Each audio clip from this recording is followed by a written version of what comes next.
सबसे पहले हम राजनारायण कवि सारे भोजपुरिया भाई लोगन के नमस्कार प्रणाम करतनी।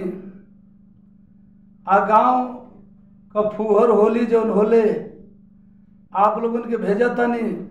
कैसे पुराने लोग हमारे गाया करते थे। हमारे सिसवा गांव में तबलची थे, बांसदेव मल्लाह थे, शंभू गुप्ता थे, आज भी संतोष सलहंती शर्मा जिंदा होंगे। मैं गांव में नहीं हूं, लेकिन जब याद पड़ता है तो वो बात भूलती नहीं है। आप लोगों को मैं भेंट स्वरूप फुहर होली भेज रहा हूं। सीख उन लोगों की है, अंदाज अपना है।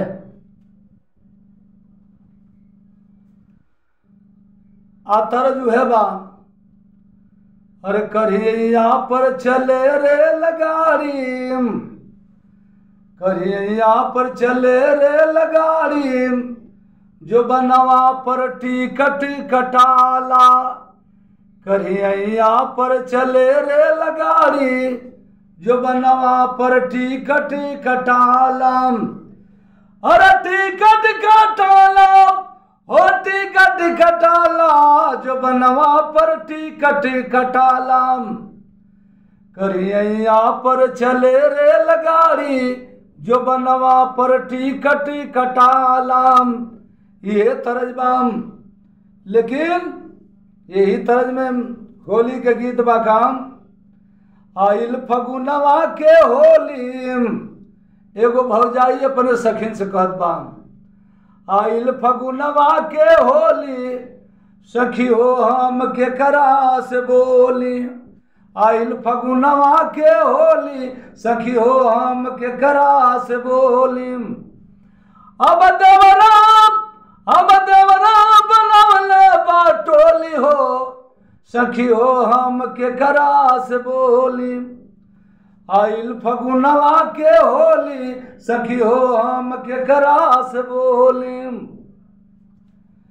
रंग पिचकारी में भरी भरी दबावे, रंग पिचकारी में भरी भरी दबावे। रंगवा गुलाबी मोरी गाल पे पोतवावे, रंगवा गुलाबी मोरी गाल पे पोतवावे। अब बलवावे, अरे बलवावे बोलियो कुबोली हो, बलवावे बोली कुबोली, सखी हो हम के करा से बोली। आइल फगुनवा के होली, सखी हो हम के करा से बोली। अब देवरा बनवले बाटोली, सखी हो हम के करा से बोली। आइल फगुनवा के होली, सखी हो हम के करा से बोली।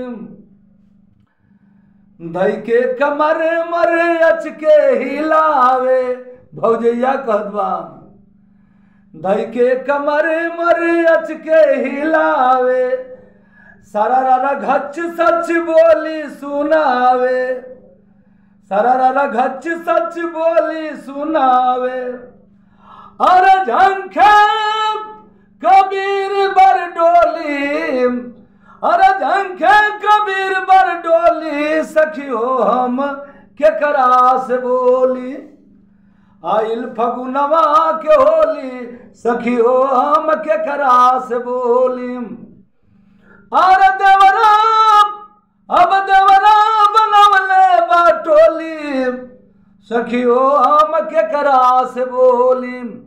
आइल फगुनवा के होली, सखी हो हम के करा से बोली।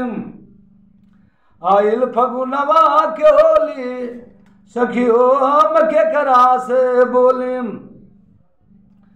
चोली के भीतर रंग लगवावे, ढूंढी के नीचे हथवा घुसावे, ढूंढी के नीचे हथवा घुसावे। साचो अब साचो गइल मन डोली, सखी हो हम के करा से बोली। देवरा बनवले बटोली सखी हो हम के करास बोली। देवरा बनवले बटोली सखी हो हम के करास बोली। आइल फगुनवा के होली सखी हो हम के करास बोली। सास ससुर मोर रोज गरियावे धई धई के कनावा आदत छोड़ावे। धई धई के कनावा आदत छोड़ावे। तब बोले बम बम बोली सखी हो हम के करास बोली। आइल फगुनवा के होली सखी हो हम के करास बोली। अरे तब बोले बम बम बोली सखी हो हम के करास बोली। आइल फगुनवा के होली सखी हो हम के करास बोली। अब देवरा बनवले बाटोली सखी हो हम के करास बोली। अरे आइल फगुनवा के होली सखी हो हम के करास बोली। गुरु बैरागी अगर बाबा जनावे गुरु रमन बिहारी मंगल होली मनावे। गुरु रमन बिहारी मंगल होली मनावे। राज नारायण खेला गुच्ची गोली।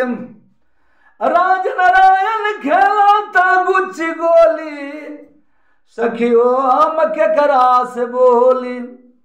आइल फगुनवा के होली सखी हो हम के करास बोली। सरा होली है।